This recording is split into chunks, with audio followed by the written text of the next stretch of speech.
Mike Norvell likes to say he has an offense built for playmakers, and I think Florida State fans are hoping this next guy, Jerrale Powers, who signed with Florida State out of Duncanville, Texas, a really highly acclaimed program out in Dallas and out in Texas.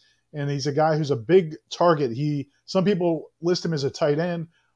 Some people considering him as a big wide receiver. He's listed at 6'4", 202 pounds. He committed to Florida State last summer along with his teammate, and he selected FSU over Oregon State, Arkansas, and Colorado with some of the other teams.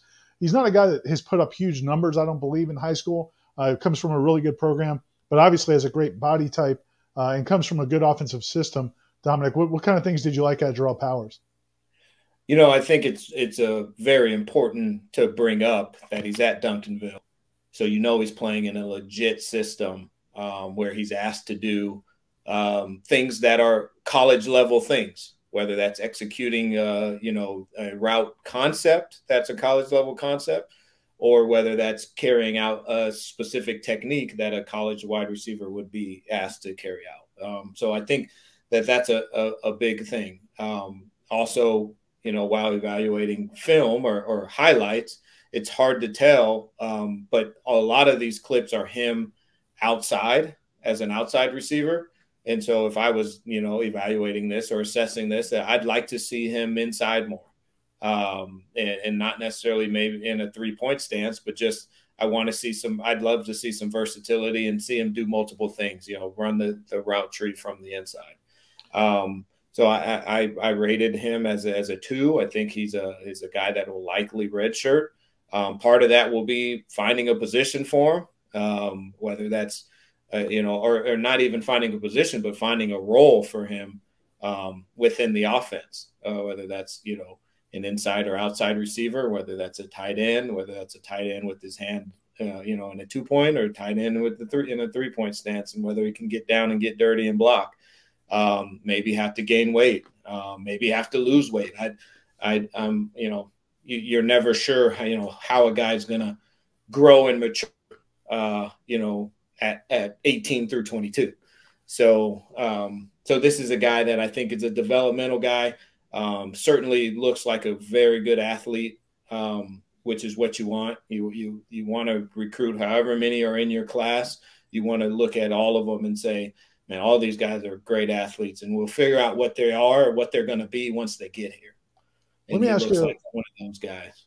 Let me ask you one question. So when you were talking about him earlier, I was immediately thinking back, and I'm sure a lot of FSU fans were going to think back to Cameron McDonald, who's been FSU starting tight end for the last couple of years, because he was a guy, when you watched his film out in California, he was often split out wide, and they were going to make him a tight end because of his big body, but that's how he mostly played.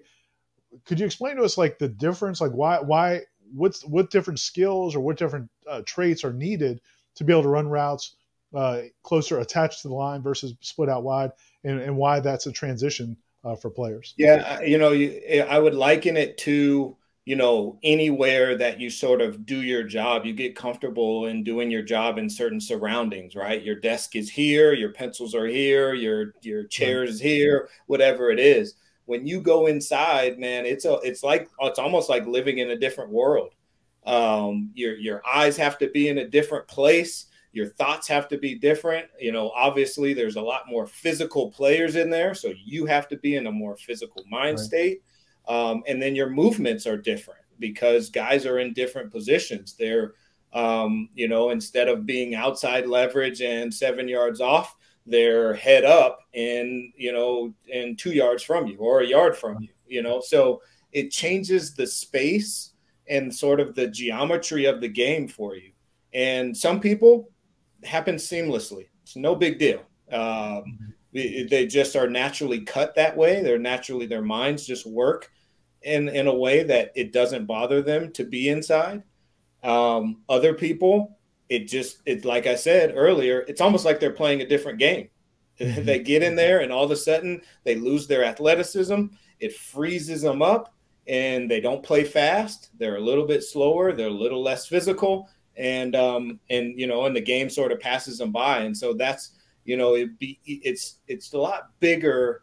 And the task of moving from being an outside guy to an inside guy is a lot more different than people think in terms of, well, it's just playing wide receiver, but he's inside. Why is that different? Right. It's a lot harder than people think because, again, the game changes, the geometry changes, the route trees, the certain routes that you run, you're closer to the quarterback is different. The timing of everything is different.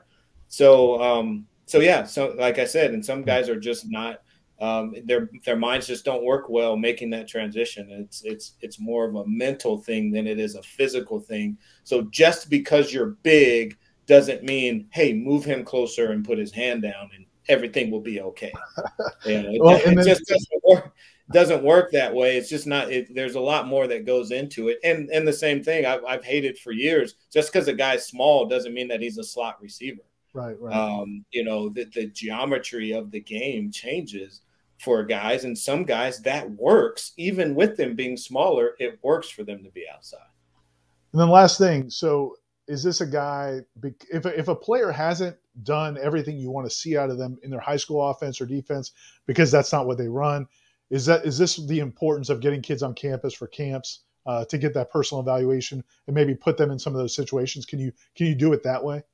Yeah, without question. That's why, most guys, especially a guy who's at or in an offense like Duncanville and at a school like Duncanville, you feel pretty comfortable about where he fits within your school, especially if he's been at a camp.